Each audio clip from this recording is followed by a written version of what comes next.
From Bloomberg World Headquarters in New York to our TV and radio audiences worldwide, welcome to Balance of Power, where the world of politics meets the world of business. I'm David Weston.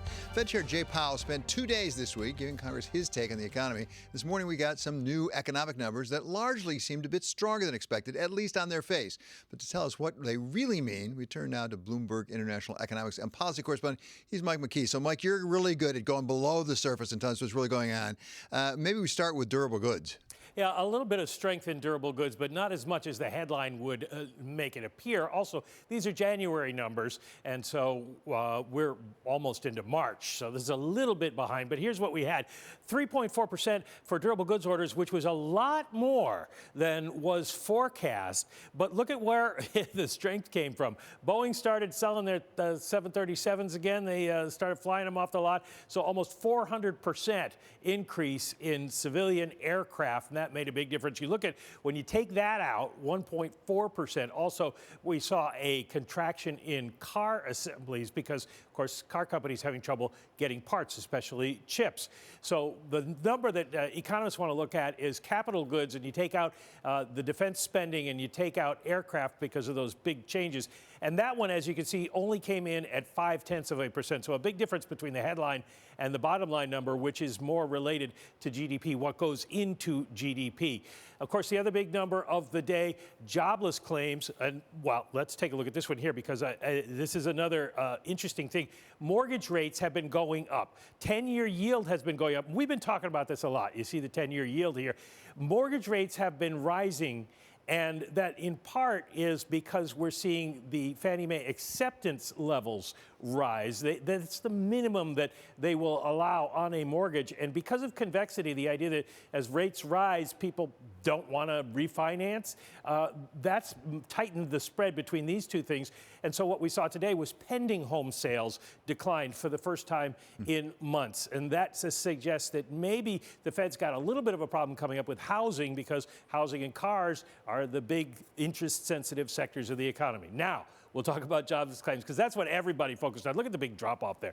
730,000, but, and this is a big but, what we had last week was President's Day, so that's a Monday when nobody can go out and file. And then, of course, the people in Texas, Kansas, Oklahoma, they were stuck in their houses, frozen to their front door. They could not get out to file. So these numbers are probably quite distorted for last week, and you probably can't take them too seriously. Now, we know we've seen some businesses start to reopen, and we're going to see even more of that for this week as restaurants come back online, bars come back online. But it is probable that next week we'll see a bump back up again. The important thing to recognize with this number is that it is still 730,000 is above the highest we ever got during the great financial crisis, 665,000 in 2009, which was the highest of all time until now. So we still have a lot of people out of work. Yeah, a number we couldn't have imagined 2 years ago at all. Thank you so much to Bloomberg's Michael McKee for that report on the economic numbers.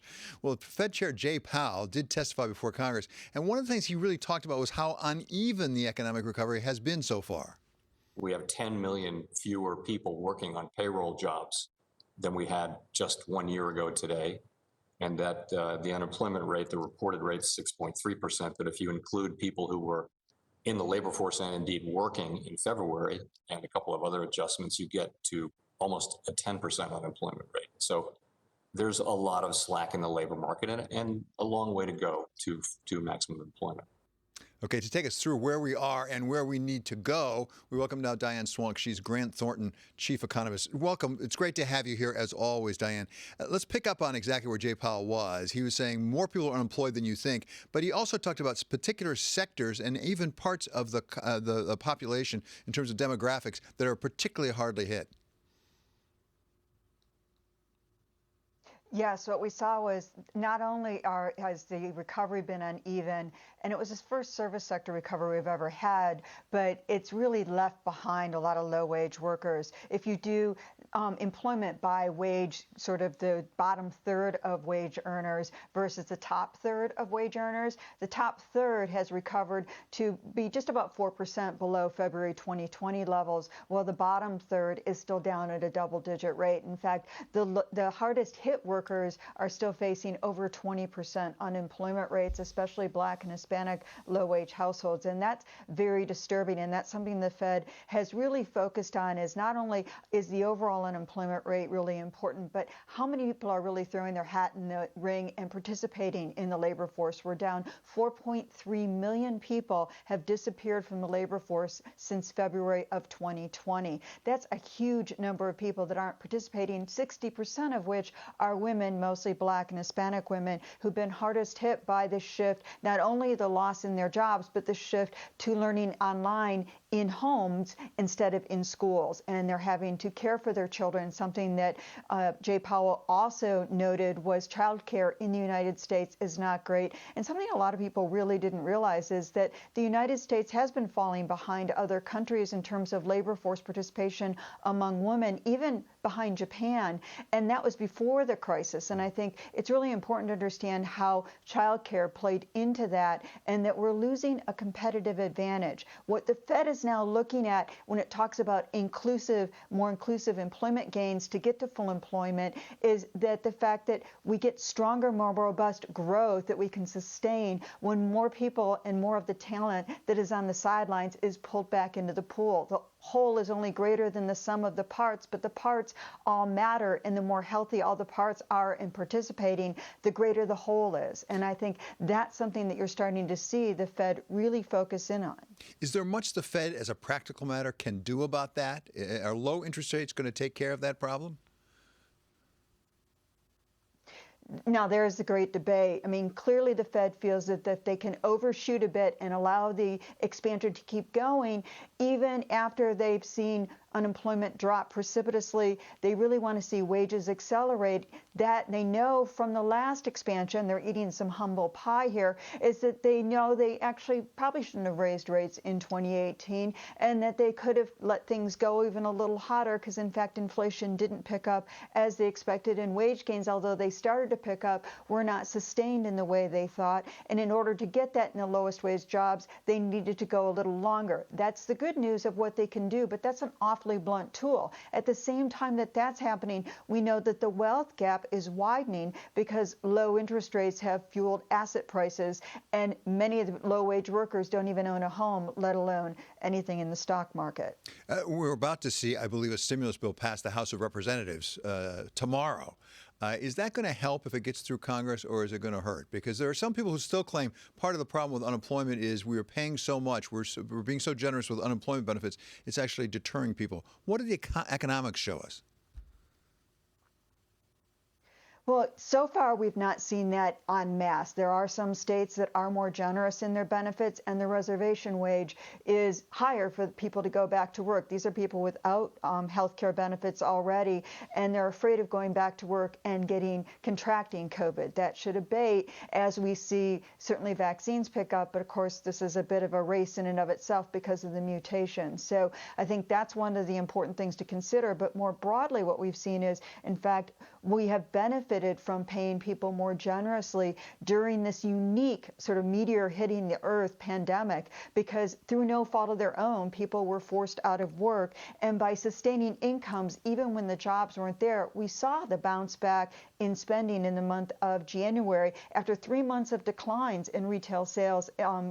In the fourth quarter, we saw a nice bounce back tied directly to the fact that stimulus checks hit people's checking accounts faster than the unemployment insurance could. If the unemployment insurance that we have, the dilapidated, antiquated systems at the state and local level, were better, and we could better fine-tune this to target it better to those low-wage workers, that would be great. But unfortunately, that's not the reality of the world in which we live. Diane, perhaps the biggest news right now as we speak is what's happening with the yield on the 10-year, where we're now up at 146 basis points, headed toward 1.5. We heard from Jay Powell. He's not really concerned about inflation. At what point does this really become inflation rather than reflation? Well, we have to worry about, so we are worried about getting a transitory increase in inflation, and the Fed is willing to look through that. It's not clear the markets believe it's transitory. Of course, we know for the last 4 decades, inflation's been on a decelerating trend, and we broke many of the things that were once systemic that made inflation much more of a risk of reflating the economy. The Fed, from their perspective, is like, hey, have at it. If we had a more sustained increase of inflation, not just what we're going to get in the spring because inflation decelerated so much a year ago that the year-on-year measures will look like they're higher, and not what we get when we unleash pent-up demand. It's something that has to be more sustained. To do that, you have to really get it baked into the cake in wage gains, and that takes a lot. That takes getting unemployment way down. It takes much more inclusive growth. The Fed is aware of that, and the Fed feels pretty confident in their ability to raise rates or slow down on their balance sheet purchases or stop them entirely to slow down any inflation or derail it if it were to become more systemic. And I think that's a pretty good bet. That said, as we're sitting here dealing with this, financial markets aren't as comfortable as the Fed is, and the Fed needs to get some credibility that even as they look through that these are actually transitory increases in inflation. I think they are, and I think the Fed's right, but financial markets are getting a bit nervous, and that has its own consequences for asset prices. And one thing I am worried about is the Fed has not discussed, although they're discussing it behind closed doors, they don't talk about asset price bubbles a lot out in public. And I think that's something we have to worry about, is how much is this just taking a little steam out of the overall financial market, and how much is it more of a bigger risk to perking what could be burgeoning bubbles out there. Okay, Diane, thank you so very much for being with us. That's Grant Thornton, Chief Economist Diane Swonk. Coming up, former Massachusetts Governor Deval turns his attention from politics to fighting the pandemic. That's coming up next. This is Balance of Power on Bloomberg Television and Radio.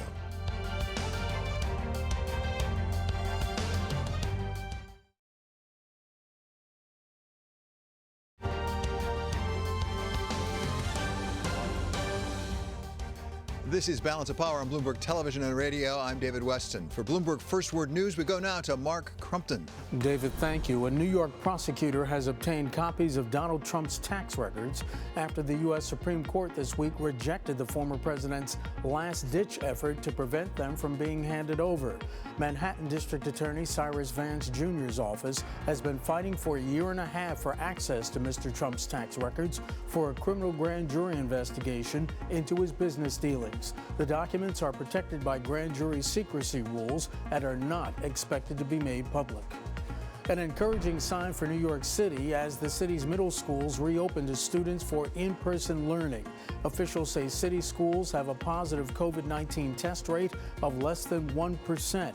The nation's largest public school system has administered about 500,000 COVID-19 tests, and more than 30,000 teachers have been vaccinated. Mayor Bill de Blasio said today, quote, "New York public schools are the safest place to be," end quote. Israel is passing a major threshold as its rapid coronavirus vaccination drive leads the world in doses per capita. Israeli Health Minister Yuli Edelstein spoke with Bloomberg Television in an exclusive interview this morning. In 2 months, we reached, as I've said, about 50% of the general Israeli population, and we have to keep in mind that right now we don't have the permission from Pfizer to vaccinate kids under the age of 16. So I think it is a very impressive result. Mr. Edelstein says Israel is slowly reopening the country with people who've been vaccinated or recovered from the coronavirus allowed to enter theaters and hotels. Russia is pressing the United States to take what it calls concrete steps to resurrect the 2015 nuclear deal with Iran.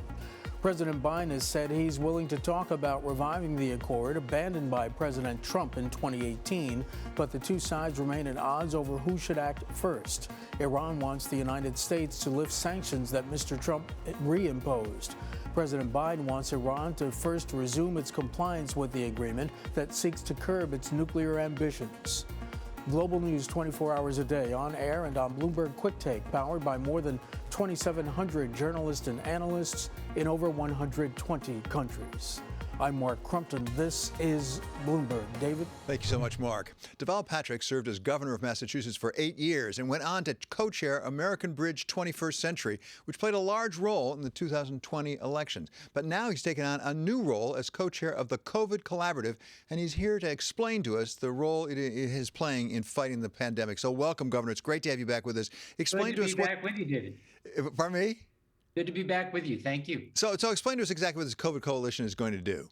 Sure. This is something that Dirk Kempthorne, the former governor of Idaho, a Republican, and I have co-chaired really since early last summer, that was intended to fill a gap left by the previous administration by not having a coordinated approach, a common approach to a common national threat. So we've brought together the very best minds and practitioners in public health and education, in business and community groups, ranging from the U.S. Chamber of Commerce to the NAACP, to help us develop best practices in each of the areas from testing to vaccination distribution that will make a difference in our beating COVID-19. And since the new administration has come in, many of our participants have gone into the administration or are directly advising the administration, and we're trying to supplement and amplify their message. So one of the challenges appears is logistics. I mean, if you're trying to vaccinate over 300 million Americans, that's a big task. And I want to turn back to your home state, the Commonwealth of Massachusetts. There was this catchy headline today in the Boston Globe saying your estimated wait time is 50,475 minutes. Apparently, there's a problem there with a website. You've got like 1 million people eligible all of a sudden, and you've only got 50,000 available appointments. What can a state do to address those kinds of problems?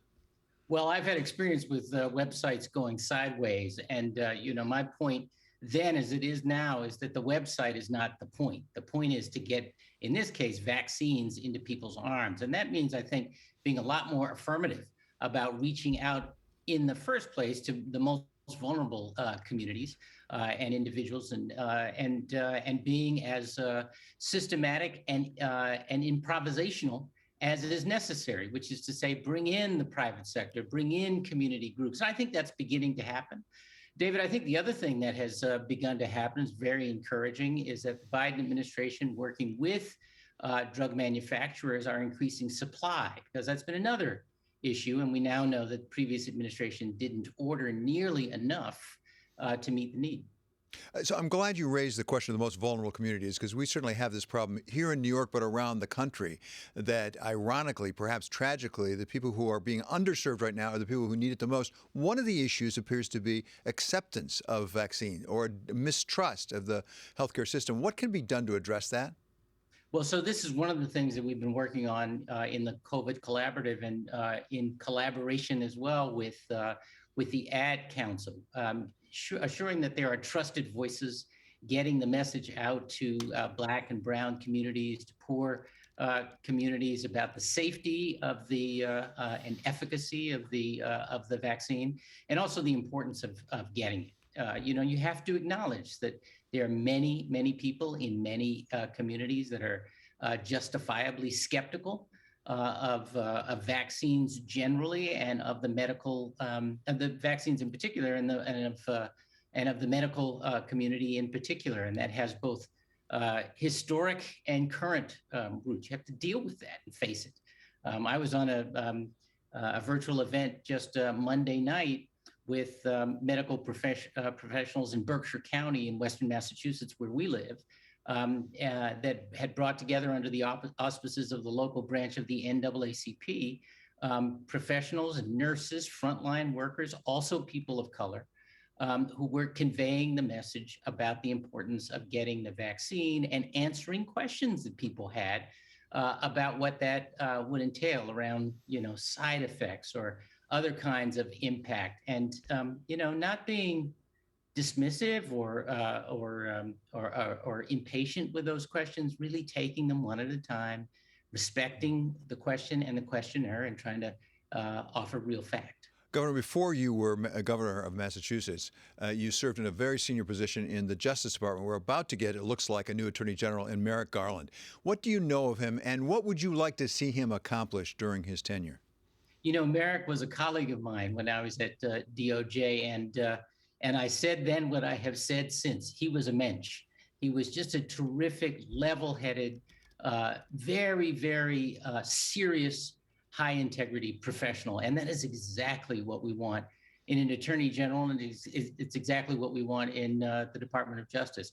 I think this notion of enforcing the law without fear or favor is not just a rhetorical point. It is about looking at the facts in terms of, you know, everything from antitrust issues to the assault on the Capitol, and letting those facts take us to the whole story, and then applying the law to those facts and holding accountable those who must be held accountable. Okay, thank you so much. Really appreciate your time. Once again, that's former Governor Deval Patrick, Democrat of Massachusetts. Coming up, Viacom's entry in the streaming race from its CEO, Bob Bakish. This is Balance of Power on Bloomberg Television and on radio.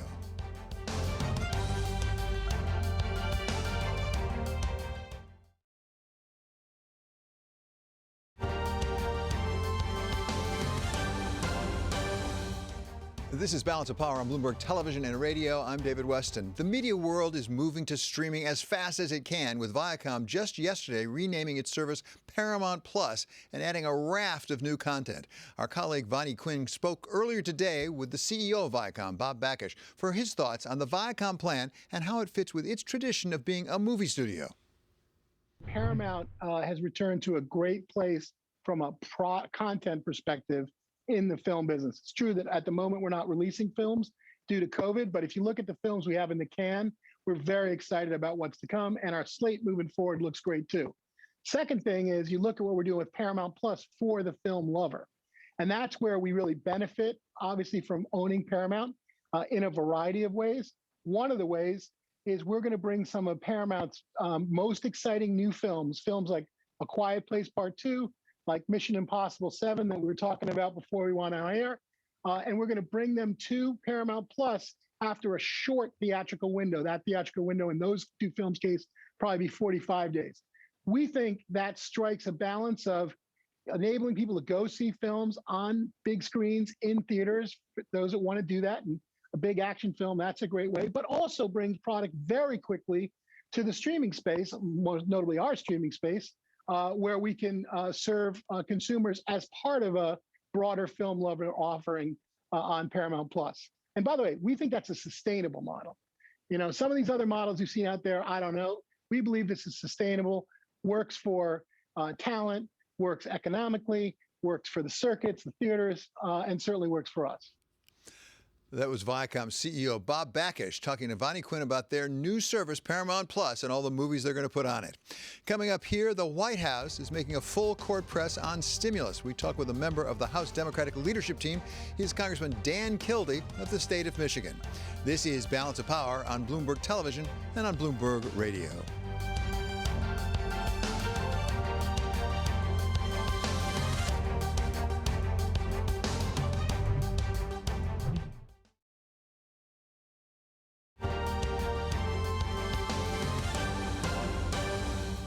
This is Balance of Power on Bloomberg Television and Radio. I'm David Weston. For Bloomberg First Word News, we go now to Mark Crumpton. David, thank you. The White House is targeting key states to try to build support for President Biden's $1.9 trillion coronavirus plan.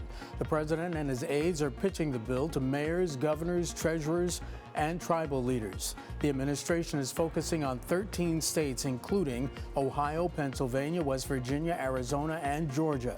The effort is a dry run for an even tougher sales job on the next stimulus package.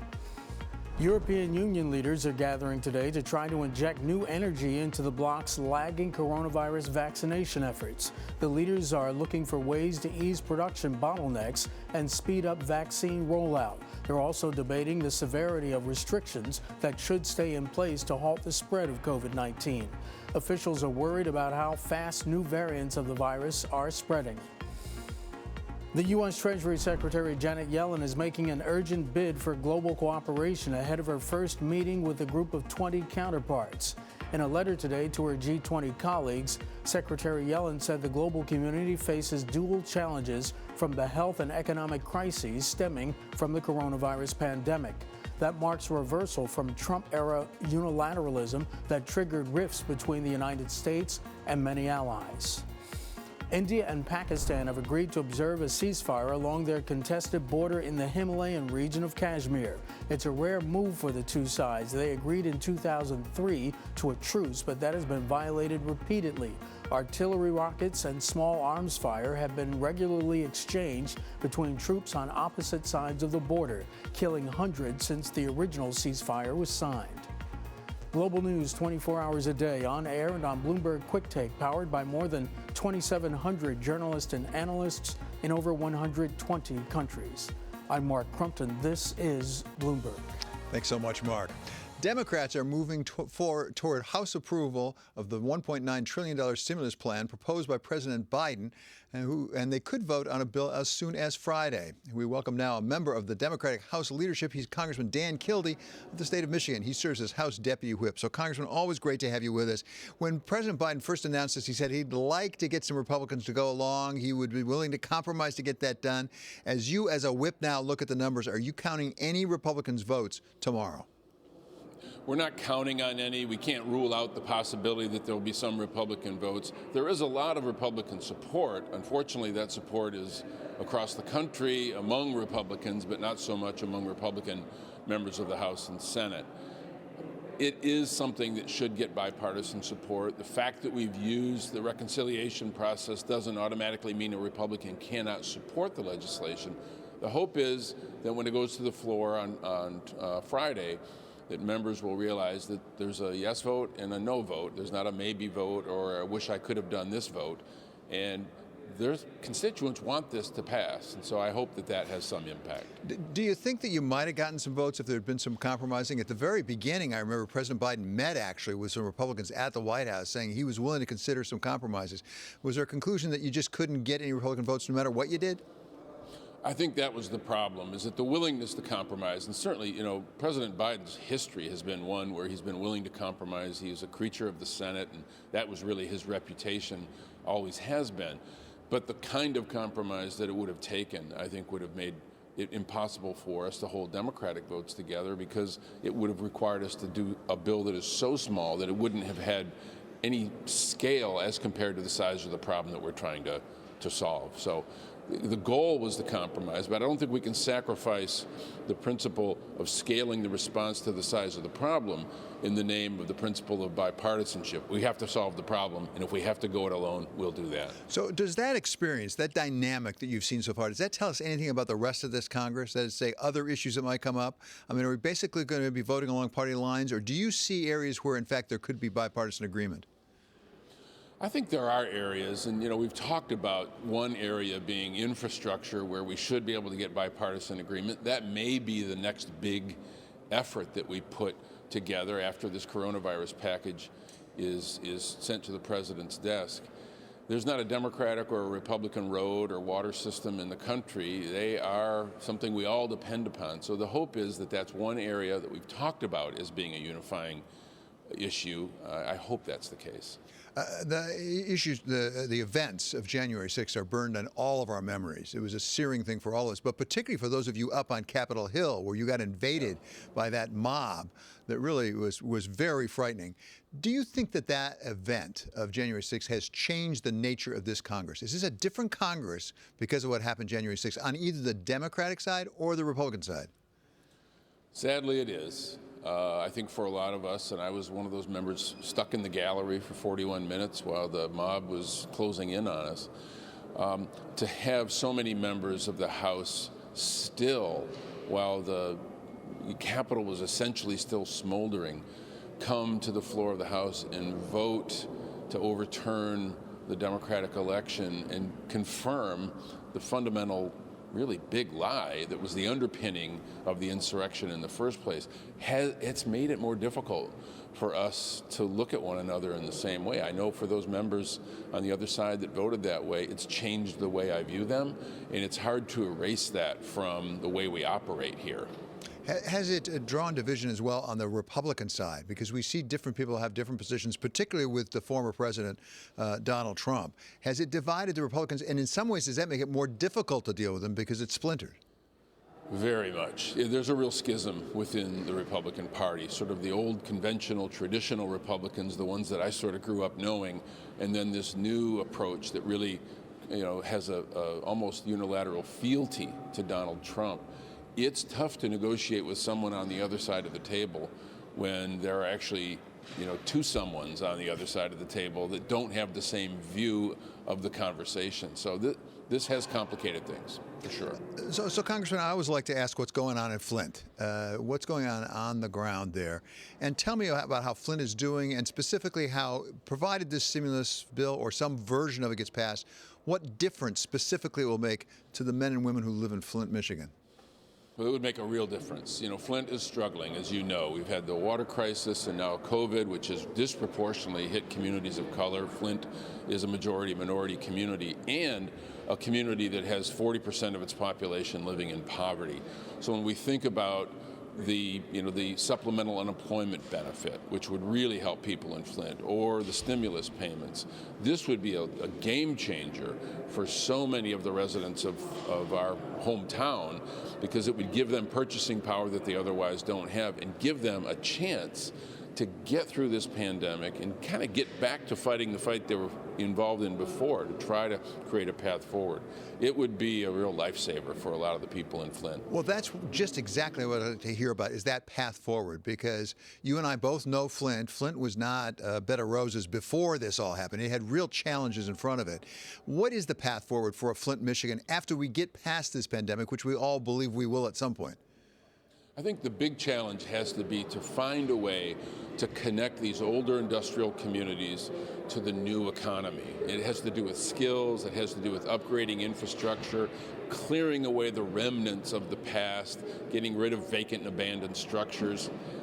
It's a big job, there's no question about it, but the goal has to be to get the Flints of the country back to the same starting line where everybody else is, so that as we go into the highly competitive economy of the 21st century, Flint and places like it have a fighting chance. It's going to take a lot of investment to get us there.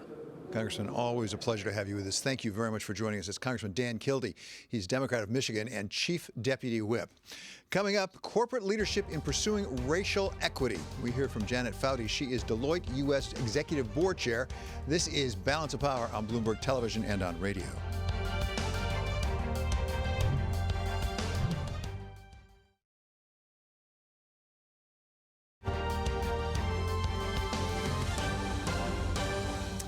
This is Balance of Power on Bloomberg Television and Radio. I'm David Weston. Racial equity is a goal that surely all of us must share, but we aren't always sure what we can do to achieve it.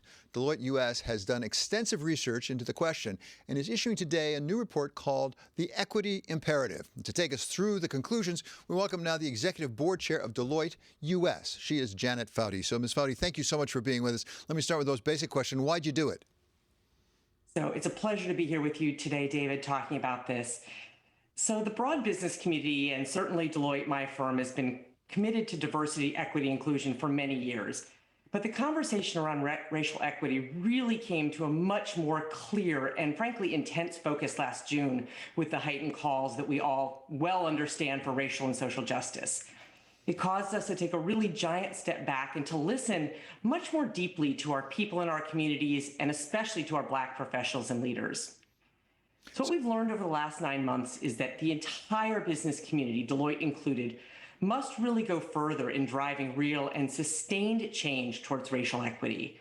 We all have a role to play in dismantling the inequitable systems across, frankly, the three dimensions of our own workforces, our marketplaces, and society more broadly. The bottom line, David, 77% of Americans say companies must respond to racial injustice if they expect to earn or keep political trust. And most leaders absolutely recognize the imperative at this point to respond to the demands for change. The difficulty is how to go about creating meaningful, measurable, sustainable change. So we're focused on not letting businesses' enormous influence go unused and overlooked, and seizing this once-in-a-generation opportunity to commit to collective change and action. So, Janet, you said it, actually. American business has been addressing this issue for a long time, certainly as long as I've been involved in it. The problems that frustrate me are the ones that we've tried to fix and have failed at, not the ones that we just haven't tried. This one, I think we have tried. How have we failed in the past? And more important, how are we not going to fail this time? So I'm a deep believer that tone starts at the top with the CEO and the board, which includes voicing our commitment, but also understanding the disaggregated data about our own organization, something we've learned a lot about in the last little while, setting measurable objectives and holding leaders accountable for change across the organization, the same way we hold them accountable for financial results and operational results. What we've laid out is that every C-suite leader can and frankly must play a role in driving meaningful change towards equity. Talent is a critical area of focus, and chief talent and diversity officers are absolutely essential.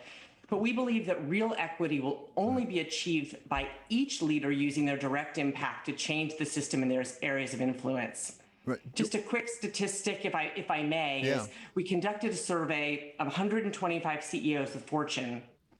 And when we asked how they're investing to drive racial equity, 90% said they're investing in their talent life cycle, as you would expect, but only 22% are investing in their products or services.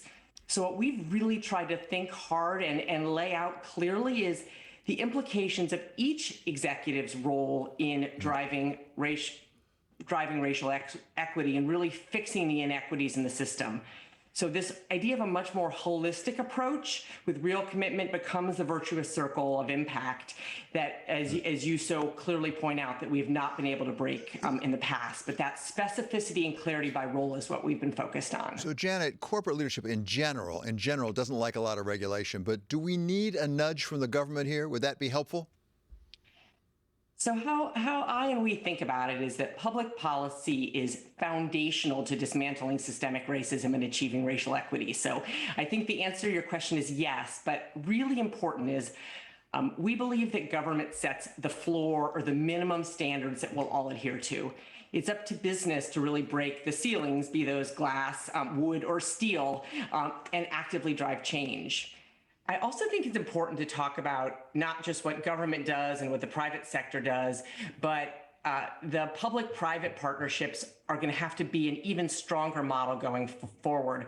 COVID-19 and the bright spotlight on health equity has been, I think, a really great example of that. The work, just a couple quick examples that Citibank is doing, giving COVAX, their absolute expert support in their network and risk management, focused on vaccine distribution, and a commitment that we, Deloitte, have just made to the White House to help support the work to identify vaccine deserts, making our proprietary analytics technology, Health Prism, along with a team of expert data scientists, available pro bono to assist the White House to help ensure vaccine distribution is reaching underserved communities. So, Janet, what do you do next with this? And maybe more pointedly, how will you know whether all this effort, because this is a lot of effort you've gone to at Deloitte, how will you know whether it pays off? So just like any innovation, there will be organizations that are going to lead and push the edges and those that follow. The way we see it, it's going to take a couple of years to really see the outcomes of this focused attention on actionable change. We think about it in three parts. First, it's aspirational, starting with the compelling statements of commitment that we saw over the summer, loud and clear. Second, it's about taking action and really starting that action with disaggregating the organizational talent data, supplier data, and a better understanding of the drivers in equity. And then, of course, the third will be investments behind those actions, where we're reallocating our resources, finances, and people to driving those actions. At the end of the day, getting us to a place where we have a more equitable workforce and a more equitable country, which is really what our work is all about. Well, it certainly is a goal worth pursuing, and good for you for taking it so very seriously. Thank you now to Janet Foudy. She is Deloitte U.S. Executive Board Chair. Coming up, we're going to talk about reopening the economy in Great Britain and continental Europe. This is Balance of Power on Bloomberg.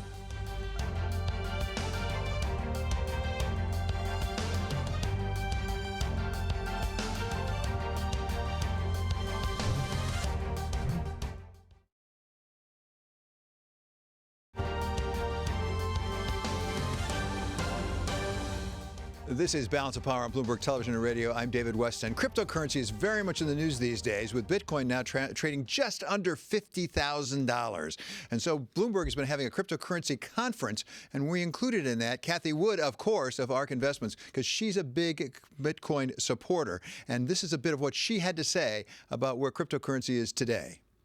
I think the biggest surprise to us in the last year, we expected institutional investors to start moving into Bitcoin. On that score, MassMutual was a surprise, a positive surprise. To think about all the hoops that MassMutual had to go through to put $100 million on its general account, even though it's 0.001%. They had to go through a lot of regulatory hoops. So that was a big surprise, or a positive surprise, though we expected institutional investors to start moving in. What we did not expect from institutions was, the diversification on their balance sheet, diversification of their cash assets into Bitcoin. That has been a positive surprise that we think is going to continue. We think that, and there's another thing that we think could come out of this related to it. You think about 60-40 when you talk about balanced accounts, 60% equity, 40% bonds. Well, look what's happening to bonds right now. Talk about the need for diversification here. If we are ending a 40-year secular decline in interest rates and are even just flattening out or moving up slightly, that asset class has done its thing. What's next? And we think crypto could be the solution there. There you have it from Cathie Wood. Fixed income has basically done its thing. It's had 40 years. It's time to move on to cryptocurrency. Meantime, let's talk about reopening the economy. Fed Chair Jay Powell told Congress this week that the U.S. economy is on the way to recovery, but it's uneven and depends critically on getting ahead of the pandemic. For the view from Europe, we welcome now Bloomberg's Senior Executive Editor for Economics, Stephanie Flanders. Stephanie, thank you so much for being with us. We're taking a look here and looking forward to the middle of the year, maybe getting ahead of this pandemic. How is it looking? Let's start with the U.K. What are the plans, the prospects of reopening your economy over there? Well, it's an interesting thing because the Prime Minister was able to lay out his roadmap. And for the first time, people were starting to believe some of the predictions that he had and the landmarks that he was expecting in terms of opening up the economy, because the government has been so successful in following through on its vaccination rollout and really, as we know, well ahead of many developed countries, including most of Europe, in getting, I think, over a quarter of the population now has had the first dose. So that gives them a sort of spring in its step and actually a possibility of opening up a little bit, getting people back to school certainly in the next few weeks. But there's a very slow pace after that of reopening, which has certainly been disappointing to the retail industry and hospitality industry. They're taking it very slow, and really not a full reopening until the beginning of the summer. So good for the economy relative to some parts of Europe, but slower than many people would like. We'll talk about the relative to some parts of Europe. How does it look over in continental Europe to you right now? Are they having more trouble getting ahead of the virus? Well, they are certainly. They've been battling a second or third wave, depending on which country and how you measure it, for some months now. It's fair to say they didn't have the intensive spike that the UK saw towards the turn of the year, which led to that big third lockdown here in the UK. Certain countries have managed to avoid those full lockdowns, but Germany, France, Italy, all kind of on the edge of perhaps needing to increase the controls on the economy, and not much of a sign that they're going to be able to reopen on anything like the same timetable as the UK, given the very slow pace of vaccine rollout. So on this side of the Atlantic, we have this further stimulus package. We're expecting certainly the House of Representatives to pass this week, but we may be going on to the Senate, $1.9 trillion. It's going to be bring it to like $4 trillion. You don't have quite that much fiscal stimulus. There's been a report in the Bloomberg, actually, you may be a full year behind us in terms of getting your economy back to where it was before. Yeah, that was a great thing, actually, because we were looking at some of the economic forecasts and thinking how much of a difference it was making to the relative recovery in Europe and the U.S. The fact that Europe isn't thinking about that kind of big stimulus package that the Biden administration has in its sights. And it is going to mean that maybe the Eurozone economy gets back to just its pre-COVID level, pre-pandemic level, towards the end or the second half of next year, which would be a full year after the U.S. So it's going to cost them that they haven't got that kind of ambition on the fiscal front, even with that recovery plan that we've spoken about before, that package that could be significant for some countries. We do have a UK budget next week, which may have further stimulus, but of course pressure on the Chancellor in the UK, the Finance Minister, to be thinking about kind of reducing some of the support to the economy. So as you know so well, Stephanie, there's a lot of talk. It's just talk about possible inflation in the United States that's disappointing, although Fed Chair Jay Powell this week said he doesn't think that's a real problem to be dealt with. Is there any even talk about that in Europe, or are you far enough behind that that's just not an issue about a sudden bounce back in the economy?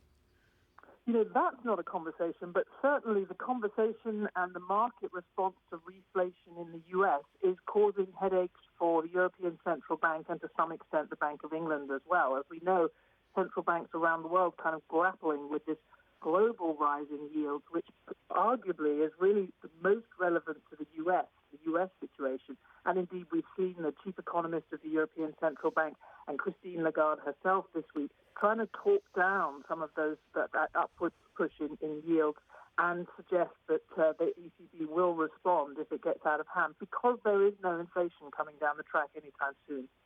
Okay, thank you so very much to our very own Stephanie Flanders. I'm pleased to say she is a contributor to Wall Street Week. Coming up, Balance of Power continues on Bloomberg Radio. In our second hour, we're going to talk to Congressman Andy Barr, Republican of Kentucky, about that stimulus bill, whether any Republicans can be expected to vote with the stimulus bill. This is Balance of Power on Bloomberg Television and on radio.